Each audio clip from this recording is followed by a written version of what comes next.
वालेकुम, मेरा नाम मोहम्मद साद है। आप मेरा यूट्यूब चैनल और फेसबुक पेज देख रहे हैं। हम रावलपिंडी और इस्लामाबाद में कंस्ट्रक्शन सर्विस ऑफर करते हैं। उसके अलावा हम हाउस प्लान, घरों के नक्शा जात, उसके अलावा CDA RDA के लिए सबमिशन ड्राइंग्स वो भी बना के देते हैं। हमारा ऑफिस वाकंट में है, एक हमारा F11 इस्लामाबाद में हमारा ऑफिस है। तो मुझे काफ़ी सारे दोस्तों ने पूछा कि जब आप जो कॉन्ट्रैक्टर होता है और जो मालिक होता है, क्लाइंट होता है, उसके दरमियान जो एग्रीमेंट है लेबर रेट पे, वो किस तरह होता है, उसको कोई सैंपल दिखाएं, उसके बारे में कुछ बताएं। तो उस आप लोगों की इन्फॉर्मेशन के लिए मैं एक एग्रीमेंट का जो एक सैंपल है लेबर रेट पे, अगर आपने किसी को काम दिया है, किसी ठेकेदार को आपने लेबर रेट पे काम दिया है अपने घर की तमीर का, तो उसके साथ आपने एग्रीमेंट किस तरह करना है उसका एक सैंपल मैं आपके साथ शेयर करता हूँ, आपको दिखा भी देता हूँ। तो सबसे पहले देख लेते हैं। मेरे पास ये एक सैंपल है, ठीक है, मेरे पास PDF में पड़ा है। अगर आपको ज़रूरत हुई तो आप मुझे व्हाट्सएप करके भी आप मंगवा सकते हैं।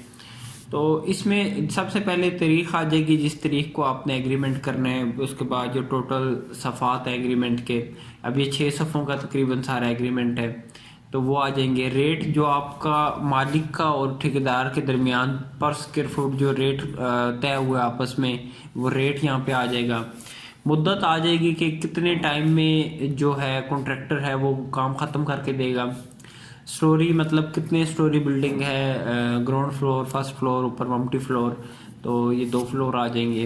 रकबा जो कवर्ड एरिया होगा, उसका जो छत के एरिया होगा शेड मिला के, वो यहाँ पे एरिया आ जाएगा।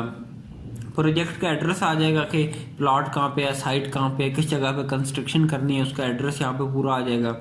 क्लाइंट का नाम, जो मालिक है जिसका प्लॉट है, जिसने कंस्ट्रक्शन करवानी है, उसका नाम, उसके साइन, उसका शनाख्ती card number, mobile number, client का एड्रेस, क्लाइंट जहाँ पे रह रहा है, फ़िलहाल जहाँ पे रह रहा है वो उस जगह का एड्रेस, और फिर ये जो गवाह हैं 2 गवाह के यहाँ पे हमारे जो नाम और साइन इस जगह पे आ जाएंगे। अच्छा, ऊपर दी गई वजाहत के मुताबिक इमारत की तमीर का माहिदा क्लाइंट की जानब से। अब यहाँ पे जो ठेकेदार है जिसके साथ आपने कॉन्ट्रैक्ट करना है, एग्रीमेंट करना है, उसका नाम आ जाएगा, उसके साइन आ जाएंगे, उस कंपनी का नाम, साइन, जो कंपनी का मालिक है उसका शनाख्ती कार्ड नंबर, उसका मोबाइल नंबर, कंपनी का ऑफिस का जो एड्रेस है वो यहाँ पे आ जाएगा। कि अब ये एग्रीमेंट है कि इसके साथ तय पाया इस तमीर की जाने वाली इमारत के नक्शे की कॉपी पर क्लाइंट के। अच्छा, जो मालिक है वो नक्शा जो है वो क्लाइंट को देगा। क्लाइंट जो ठेकेदार है उसको नक्शा देगा, उस नक्शे पे अपने साइन होंगे उसके। इस नक्शे के मुताबिक कंपनी ठेकेदार काम करने और क्लाइंट काम करवाने के पाबंद है। नक्शे में रद्दोबदल करवाने या नीचे दर्जा झैल में से कोई कामों के अलावा कोई भी एक्स्ट्रा काम करवाने की सूरत में क्लाइंट अलग से रकम अदा करेंगे, जो कि रद्दोबदल करने या एक्स्ट्रा काम करने से पहले तय करना ज़रूरी है। अच्छा, आपने मालिक ने आपका प्लॉट है, आपने जिस कंपनी को, जिस कॉन्ट्रैक्टर को काम दिया है, उसको जो आपने शुरू में जो नक्शा दिया है, आप उस नक्शे के मुताबिक ठेकेदार भी काम करने का पाबंद है, आप भी उसके मुताबिक चलने के पाबंद है। उसके अलावा अगर नक्शे से हट के आप कोई एक्स्ट्रा काम करवाते हैं तो उसका आपस में फिर से दोबारा से बैठ के आपकी डील होगी, उसका रेट तय होगा और फिर वो एक्स्ट्रा काम होगा। काम बेजुमा क्लाइंट, अब ये है कि क्लाइंट के करने के काम और कंपनी मतलब जो क्लाइंट के करने वाले काम और ठेकेदार कंपनी के करने वाले काम, वो कौन कौन से हैं उस पर हम बात करते हैं। सबसे पहले नक्शा, इमारत, नक्शे में यह है कि इमारत तमीर की जाने वाली इमारत के नक्शा फाइल क्लाइंट जो है वो कंपनी को काम शुरू करने से पहले देने का पाबंद होगा। कंपनी के इंजीनियर से नक्शा फाइल बनवाने की सूरत में क्लाइंट को नक्शा फाइल के अलग चार्जेस देने पड़ेंगे। अगर तो आपने नक्शा किसी और से बनवाया है, बाहर से बनवाया है, तो वो नक्शा आपने ठेकेदार को काम शुरू करने से पहले देने हैं। लेकिन अगर आप उसी कंपनी या उसी ठेकेदार को, कॉन्ट्रैक्टर को कहते हैं कि नक्शा भी आप बनाएं, कंस्ट्रक्शन भी आप करें, तो फिर वो जो कंपनी होगी वो नक्शे के जो अलग चार्जेस लेगी वो यहाँ पे आ जाएंगे। जो आपका उसके साथ पैसे आपस में जो डील हुई है आपकी। अच्छा, प्लाट की सफाई, जिस जगह इमारत की तमीर की जाएगी इस प्लाट की सफाई, यानी अगर वहाँ कोई मलबा वगैरह है या प्लाट का लेवल अप डाउन है, मिट्टी ऊपर नीचे है, तो उसकी मुकम्मल जो सफाई की जिम्मेदारी जो है वो क्लाइंट पे है। अगर ये काम आप ठेकेदार से करवाएंगे तो उसके अलहदा चार्जेस, जो भी चार्जेस आपके उसके साथ डन हुए हैं वो अदा करने होंगे। तीसरे नंबर पे लेआउट कंपनी ठेकेदार का इंजीनियर करेगा, जिसकी फीस जो भी पर मरला जो भी फीस आपकी उसके साथ जो उसने रेट दी है वो होगी। चौथे नंबर पे खुदाई में ये है कि दिए गए जो लेआउट है, जो ड्राइंग है, उसको खुदाई क्लाइंट की जिम्मेदारी होगी। कंपनी ठेकेदार से करवाने की सूरत में क्लाइंट खुदाई के अलहदा से पैसे चार्ज करेगा, जो भी पैसे होंगे वो पैसे रुपये अदा करने का पाबंद होगा। बुनियादें, अच्छा, ड्राइंग में दी गई जो खुदाई के बाद जो जिस तरह ड्राइंग में दिया होगा कि रोड़ी बजरी या कंक्रीट डाल के बुनियादों की चुनाई, अब यहाँ पे लिखने के कितने फुट तक मतलब चुनाई करनी है। फॉर एग्जांपल 3 फुट तक करके डीपीसी या 4 इंच का बीम डालने तक का काम कंपनी ठेकेदार के काम में शामिल होगा। कंपनी और क्लाइंट दोनों नक्शे में मौजूद बुनियादों की तफसील, अच्छा, ये जो बुनियादों की तफसील होती है, स्ट्रक्चर ड्राइंग जब आप बनवाते हैं तो उसमें ये सारी तफसील मौजूद होती है। तफसील के मुताबिक काम कराने और काम करने और करवाने के पाबंद होंगे। काम ख़राब होने की सूरत में क्लाइंट दोबारा काम करवा सकता है और जो कि कंपनी ठेकेदार सही करने का पाबंद होगा और क्लाइंट इसके अलहदा पैसे अदा नहीं करेगा। ठीक है, ये आपका उसके साथ एग्रीमेंट की एक शर्त आ गई। भर्ती डलवाई, मतलब जब खुदाई की नीचे बुनियाद बनाई तो अब जो एक्स्ट्रा मिट्टी बाहर बच गई है बुनियादों को फिल करने के लिए, वो भर्ती डलवाई उसको कहते हैं। भर्ती डलवाई का काम क्लाइंट के ज़िम्मे होगा, लेकिन अगर ये भी आप काम ठेकेदार को देते हैं तो इसकी आपने फिर उसको अलहदा से नीचे तफसील देनी है। सुपर स्ट्रक्चर, मतलब बुनियाद से ऊपर का जो काम है उसकी चाहिए। सुपर स्ट्रक्चर का काम तमाम काम कंपनी ठेकेदार के काम में शामिल होगा। इसके अलावा डोर फ्रेम जो है, यानी जिसको चुकाट कहते हैं, चुकाट की फिटिंग हुई कंपनी या जो ठेकेदार है जिसको काम दिया हुआ है के काम में शामिल होगी। ग्राउंड फ्लोर की ऊंचाई जो है, मतलब आप 10 फुट रखते हैं बिल्डिंग की, 10.5 फुट रखते हैं, 11 फीट रखते हैं। डबल स्टोरी बनाने की सूरत में फर्स्ट फ्लोर की ऊंचाई, ये आपने ड्राइंग में मेंशन होगा कि आप 10 फुट रख रहे हैं या जितनी आप 11 फीट आपने रखनी है। ममटी बनाने की सूरत में उसकी ऊंचाई यहाँ पे लिखनी है, क्योंकि अब आपका उसके साथ एग्रीमेंट हो रहा है, आपने ठेकेदार को बताना है जी वो आपने 11 फीट तक चुनाई करनी है फॉर एग्जांपल। तो वो चीज़, छत के बनेरे जो मतलब पैरापेट वॉल और शेड वगैरह। सिंगल स्टोरी की सूरत में ऊंचाई जितने फुट होगी और डबल स्टोरी की सूरत में ऊंचाई, ठीक है। ममटी की सूरत में ऊंचाई मतलब पैरापेट वाल है उसकी जो ऊंचाई जो बनेरे जिसको कहते हैं उर्दू में, उसकी ऊंचाई यहाँ पे आपने लिखनी है। कंपनी और क्लाइंट दोनों नक्शे में मौजूद सुपर स्ट्रक्चर की तफसील के मुताबिक काम करने और करवाने के पाबंद होंगे। काम ख़राब होने की सूरत में क्लाइंट दोबारा काम करवा सकता है, जो कि कंपनी ठेकेदार सही करने का पाबंद होगा और क्लाइंट इसके अलहदा पैसे अदा नहीं करेगा। ठीक है, हो गया। अच्छा, लेंटर मतलब छत का काम आ गया। लेंटर डलवाने का तमाम काम कंपनी के काम में शामिल होगा। शटरिंग जो है वो लकड़ी या लोहे की, ये आपने डिसाइड कर लेने हैं, उसके ऊपर टिक कर देने। लकड़ी की है तो लकड़ी के ऊपर टिक हो जाएगा कि इस्तेमाल होगी। सरिया जो छत में बांधना है, सरिया बंधवाई क्लाइंट कंपनी की के ज़िम्मे होगा। मतलब अगर क्लाइंट क्या है तो क्लाइंट पे टिक कर देना है, कंपनी पे है तो कंपनी के ऊपर आपने यूं इस पे टिक कर देना है। ठीक है, इसके अलावा मशीन जो है वो कंपनी के ज़िम्मे होगी। कंपनी ठेकेदार और क्लाइंट दोनों नक्शे में मौजूद लेंटल की तफसील के मुताबिक काम करने और करवाने के पाबंद होंगे। काम ख़राब होने की सूरत में क्लाइंट दोबारा काम करवा सकता है, जो कि कंपनी ठेकेदार सही करने का पाबंद होगा और क्लाइंट इसके अलहदा पैसे नहीं देगा। कंक्रीट वाली मशीन से लेके जिस तरह ड्राइंग में जो सरिया दिया हुआ है कि छत में इतना सरिया बांधना है, खाना जो है वो इतना रखना है, इतने सूत्र का बांधना है, वैसे ये लेबर रेट का मायदा है। ये याद रखें, मैं दोबारा बता रहा हूँ, ये लेबर रेट का वो है। इसमें तमाम मटेरियल मालिक ने क्लाइंट ने प्रोवाइड करना है, ये सिर्फ लेबर रेट पे ठेकेदार ने सिर्फ लेबर प्रोवाइड करनी है और जो चीज़ें यहाँ पे लिखी हुई हैं जो मशीन वगैरह। अच्छा, उसके अलावा प्लस्तर, छत प्लस्तर, अंदरूनी तमाम प्लस्तर, फ्रंट प्लस्तर, बाहर वाला प्लस्तर, टीप या तमाम सेफ्टी विंडो की फिटिंग कंपनी के काम में शामिल होंगी। कंपनी और क्लाइंट दोनों नक्शे में मौजूद प्लस्तर की तफसील के मुताबिक काम करने और करवाने के पाबंद होंगे। काम ख़राब होने की सूरत में क्लाइंट दोबारा काम करवा सकता है, जो कि सही करने का कंपनी और ठेकेदार सही करने का पाबंद होगा और क्लाइंट इसके अलहदा पैसे नहीं देगा। प्लस्तर में कोई मसला है, आपकी ड्राइंग के मुताबिक प्लस्तर नहीं हुआ तो जो है ठेकेदार उसको ठीक करेगा और क्लाइंट इसके अलहदा पैसे जो है वो अदा नहीं करेगा। छत की टाइल या मार्बल, यहाँ ये भी आपने एग्रीमेंट में करना है कि छत की मुकम्मल टाइल या मार्बल लगवाने का काम कंपनी ठेकेदार के काम में शामिल होगा। कंपनी और क्लाइंट दोनों नक्शे में मौजूद टाइल और मार्बल की तफसील के मतलब बाकी आप पढ़ लें। काम ख़राब होने के मतलब जिस तरह दिया गया है उसके मुताबिक, नक्शे के मुताबिक उस तरह जो है ठेकेदार काम करने का पाबंद होगा इसमें। अच्छा, अगला है फर्श का मार्बल या टाइल। इसी तरह जिस तरह छत का है उसी तरह फर्श का मार्बल है जो है कंपनी ठेकेदार के काम में शामिल होगा।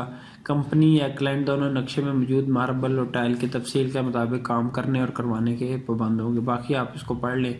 इसी तरह बाथरूम की टाइल, हाँ इसमें आपने लिखना है कि बाथ की टाइलें 7 फुट या अगर आप 9 फुट या छत तक लगवा रहे हैं तो यहाँ पे आप लिखें 10 फुट या छत तक ऊंचाई तक। और फर्श पे टाइल लगवाना कंपनी के काम में शामिल होगा। कंपनी और क्लाइंट दोनों नक्शे में मौजूद। अच्छा, एक चीज़ मैं आपको यहाँ पे बीच में बता दूँ, ये देखें एग्रीमेंट में बहुत सारी चीज़ें जो हैं इसमें नक्शे का जिक्र आ रहा है। अब नक्शे लोगों के पास होते नहीं है, नक्शा है ही नहीं, डिटेल ड्राइंग्स नहीं है। अब उसमें यह है कि जहाँ पे ठेकेदार का मर्जी चलती है वो चलाता है। अगर आपको जिन टेक्निकल चीज़ों का नहीं पता उसमें वो अपनी मर्जी से आपको जो है वो डाच भी दे सकता है।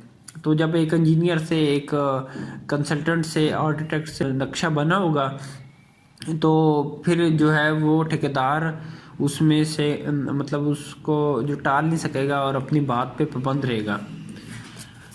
अच्छा, उसके अलावा किचन की स्लैब कंपनी के काम में शामिल होगी। स्लैब का मार्बल और स्लैब के ऊपर जितना ऊंचाई तक आपने शेल्फ पे टाइल लगवानी है कंपनी के काम में शामिल होगा। दोनों नक्शे में मौजूद किचन स्लैब की तफसील के मुताबिक काम करवाने के बाद। अच्छा, इसी के अलावा सीढ़ियों का मार्बल ये भी आ गया। सीढ़ियों में मौजूद मार्बल जो है किसने लगाना है, इसमें कंपनी ठेकेदार और क्लाइंट दोनों नक्शे में मौजूद सीढ़ियों की तफसील के मुताबिक काम करने और करवाने। मतलब मार्बल लगाना कंपनी ठेकेदार के काम में शामिल है। मार्बल रगड़वाई भी जो है वो, अब यहाँ पे आपने ये टिक करना है कि क्लाइंट के ऊपर टिक करना है या कंपनी ठेकेदार के ज़िम्मे होगा। ठीक है, जो रगड़ाई का काम है इसमें भी आपने देखना है पानी, बिजली और गैस का काम किस में शामिल है। कंपनी ठेकेदार के काम में शामिल होगा। कंपनी ठेकेदार और क्लाइंट दोनों नक्शे के मुताबिक जिस तरह वर्किंग ड्राइंग्स होती हैं उसमें तमाम तफसील होती है, बिजली गैस की पाइपलाइंस की कहाँ से गुजारनी है। तो इसके अलावा ये मज़ीद वजाहत में चीज़ें आ जाती हैं। फॉर एग्ज़ाम्पल मिसाल के तौर पे आप ये समझ लें कि सामान का किराया, मतलब कोई ड्रम, कोई घोड़ी, कोई हाथ वाली रेड़ी या कंस्ट्रक्शन का कोई भी सामान किराए पे लिया, उसको किराया कौन देगा। और फॉर एग्ज़ाम्पल जनरेटर है, जनरेटर के लिए पेट्रोल या जनरेटर का बंदोबस्त कौन करेगा। मज़दूरों का खाना पीना, चाय वगैरह ये चीज़ें कौन करेगा। लेबर की जो रहाइश है वो कौन देगा, मालिक देगा अब या उनकी अपनी रहाइश होगी। काम की मुद्दत के अपने अरसे में काम ख़त्म होगा। अगर लेबर से नुकसान हो जाए कोई मटेरियल का तो उसका नुकसान कौन पूरा करेगा। किस दिन काम से छुट्टी होगी, पेमेंट शेड्यूल, जुमेरात को पैसे होंगे, या ये तमाम चीज़ें जो रह जाती हैं बीच में वो यहाँ पे लिख लेनी है हाथ से आपने पेन के साथ। ठीक है, और या ठेकेदार प्रोफेशनल बंदे आपके काम में लगाएगा। आखिर में जो तरीका पैमाइश है कि जो कंपनी उसका नाम आ जाएगा कि कंपनी ग्राउंड फ्लोर की पैमाइश प्लॉट या लेंटल, इस पे आपने टिक करना है। लेंटर बीमा शेड या प्लॉट की पैमाइश के मुताबिक ठेका दिया हुआ है या जो कवर्ड एरिया है शेड मिला के उसके मुताबिक अगर आपका दिया हुआ है, किस तरह आप एग्रीमेंट कर रहे हैं उस पर टिक करके लेंटल बिमाई शेड से पैमाइश करने की सूरत में बाउंड्री वाल और मेन गेट के एक्स्ट्रा चार्जेस जो यहाँ पे पैसे लिखने हैं क्लाइंट को अदा करने होंगे। फर्स्ट फ्लोर की पैमाइश ग्राउंड फ्लोर के लेंटल से बिमा शेड, ममटी की पैमाइश ममटी की छत से बिमाई शेड होगी। गैलरी डालने की सूरत में गैलरी की, अच्छा ये तमाम चीज़ें आपने इसको पढ़ लेना है। पेमेंट शेड्यूल आपने एग्रीमेंट के साइन करते वक्त एडवांस कितना दिया, बुनियादों में कितना दिया, ग्राउंड फ्लोर की जब चिनाइयाँ मुकम्मल होगी तब कितना दिया, इस तरह छत डालने के बाद फर्स्ट फ्लोर, ये तमाम चीज़ें, फ़र्श कच्चे करने के टाइम, टाइल के टाइम, प्लस्तर के टाइम और ज़रूरत के मुताबिक पेमेंट, ख़र्चा मर्चा जिसको कहते हैं, बकाया हिसाब किताब ख़त्म होने पे ये सारी चीज़ आ जाएगी। जब पेमेंट शेड्यूल के मुताबिक क्लाइंट पेमेंट अदा करने का पाबंद होगा। एक टाइम में 2 या 2 से ज़ायद काम शुरू होने की सूरत में पेमेंट शेड्यूल के मुताबिक क्लाइंट हर काम के पैसे अदा करेगा। पेमेंट लेट होने की सूरत में कंपनी या ठेकेदार के पास अख्तियार होगा कि काम बंद करवा दे और ये दिन माहिदे के दिनों में शुमार नहीं किए जाएंगे। ठीक है, अब यहाँ पे टाइम लिखना है जिस तरह ऊपर लिखा है, आपने 3 महीने में काम देना है, 6 महीने में देना है और ये तमाम टाइम लिख लेना है कि 1 फरवरी से लेके 1 अगस्त तक काम या 1 जून तक काम तक मुकम्मल करने फॉर एग्ज़ाम्पल पाबंद होगा। और मौसमी त्यौहारी या छुट्टियों की सूरत में इतने दिन एक्स्ट्रा दिए, मतलब कोई भी छुट्टियां आती हैं तो उतने दिन कंपनी को एक्स्ट्रा दिए जाएंगे। लेट होने की सूरत में कंपनी को फी दिन के हिसाब से 500 रुपये जुर्माना अदा करना पड़ेगा। लाइट ना होने की सूरत में जनरेटर, अब ये आपने दोनों में से एक पे टिक करना है कि जनरेटर जो है वो या क्लाइंट देगा या कंपनी के ज़िम्मे होगा। कुदरती और हादसी तौर पे होने वाले नुकसान क्लाइंट के ज़िम्मे होगा। सिक्योरिटी जो है वो कंपनी या ठेकेदार, आप दोनों में से किसने देनी है उस पर टिक कर लेंगे। क्लाइंट मटेरियल मौके पे पहुंचाने का पाबंद होगा।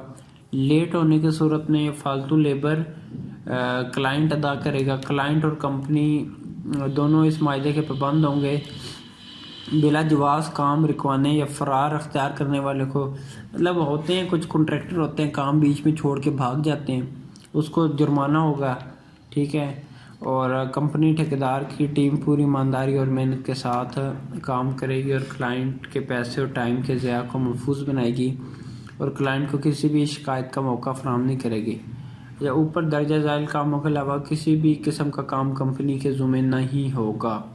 हर सफ़े के ऊपर क्लाइंट और कंपनी के दस्तखत होंगे। यहाँ पे ये एग्रीमेंट जो है ये 6 सफ़ों का एग्रीमेंट यहाँ पे ख़त्म हो रहा है और ये बहुत डिटेल से है। काफ़ी सारी चीज़ें अगर आप एग्रीमेंट कर लेते हैं तो आपके बाद में जो झगड़ों से आप बच सकते हैं, पैसे के ज़िया से आप बच सकते हैं, आप भी सेफ़ होंगे, ठेकेदार को भी फ़ायदा है, तो दोनों आप अपनी तरफ से सेफ़ होंगे। उसके अलावा अगर आप ये एग्रीमेंट मुझसे मंगवाना चाहें तो मुझे व्हाट्सएप करें, इसकी मैं थोड़ी सी फ़ीस चार्ज करूँगा क्योंकि ये बड़ी मेहनत से तैयार किया गया है, बहुत मुनासिब फ़ीस होगी, लेकिन आप इतनी होगी कि आपके काम के मुताबिक ये एग्रीमेंट जो है वो पैसे कोई अहमियत के हामिल नहीं रखते। इसके अलावा मैं जो विद मटेरियल जो कॉन्ट्रैक्ट एग्रीमेंट है उसकी कॉपी भी शेयर करूंगा, वो भी आप मुझसे मंगवा सकते हैं।